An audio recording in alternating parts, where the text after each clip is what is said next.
گەورە کاربەدەستێکی وڵاتە یەکگرتووەکانی ئەمریکا دەڵێت سەرۆک ئۆباما فەرمانی داوە بە ناردنی دەستەیەکی بچووکی هێزی تایبەتی ئەمریکا کە دەشێت ژمارەیان لە 50 سەرباز کەمتر بێ تا بچنە باکووری سووریاوە. سەرۆک ئۆباما فەرمانیشی داوە فڕۆکەی جەنگی زیاتر لە جۆری ئەیدا و F-15 بنێرنە بنکەی هێزی ئاسمانی ناتۆ لە ئینجەرلیکی تورکیا. ئەدریس نعسان جێگری وەزیری دەرەوەی کانتۆنی کۆبانی دەڵێت هێزەکە هەرچەندێک بێت دەبێتە پشتیوانیەکی بەهێز بۆ هێزەکانی ئۆپۆزیسیۆنی سووریا.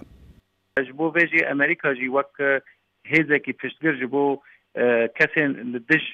terorê şer dikin, li dij Daeş şer dikin, ev serbazên xwe yên pispor û berî wê jî hinek çek ji bo va hêzên berxwedêr şandin. Tê wataye ku ev hêzana hêzên Sûriya Demokratîk û ew grûpên ku li hember Daeş şer dikin karibûn ya em karin bêjin tekez bikirin ji Amerîka re û ji koalîsyona re ku ew hêzin li gor erkê xwe ne û hêzin li gor şerê li hember terorê serkeftîne heta vê demê.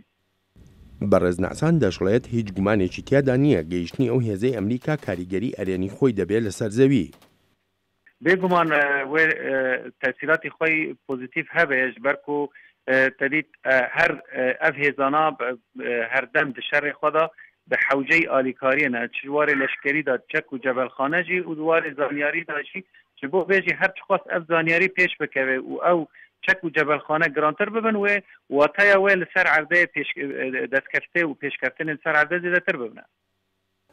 لایەنە ئۆپۆزیسیۆنەکانی سووریا بەسەر ئۆپۆزیسیۆنی میانڕەو و ئۆپۆزیسیۆنی تونڕەودا دابەشبوون و سەرنجی کۆمەڵگای نێونەتەوەییش بە ئاڕاستەی لایەنەکانی ئۆپۆزیسیۆنی میانڕەودایە و وەک جێگری وەزیری دەرەوەی کانتۆنی کۆبانی دەڵێت لەگەڵ بڕیاری نردنی هێزی سەربازی ئەمریکا هێشتاش پێویست بە پشتیوانی زیاتر هەیە بۆ ئۆپۆزیسیۆنی میانڕەوی سووریا. ji ber ku şerê em li vir dikin ne tenê şerê parastina me ye şerê parastina mirovahî giştiye û şerekî ji bo berfirehkirin û pêşkeftina demokrasiyê ji bo wê jî pêwîstiya me bi alîkariya civaka navdewletî giştî heye û têkiliyê me jî heta vê demê koalîsyona navdewletî ra ji bo ku ev şera şerekî giştî em hevdira mil bi mil li hember terorê dikin. لەگەڵ بڕیاری نردنی ئەم هێزە تایبەتی ئەمریکا بۆ باکووری سووریا هێزی پێشمەرگەش لە ناوچەی شنگال لە هەرێمی کوردستانی عێراق کە هاوسنووری سووریایە لە ئامادەکاریدان بۆ هێرشکردنە سەر تونڕەوانی دەوڵەتی ئیسلامی بە خۆشحاڵیشەوە پێشوازی لەم بڕیارەی ئەمریکا دەکەن. وەکو کورد هەموو هەر پێخۆشە هەر هێزێک بێ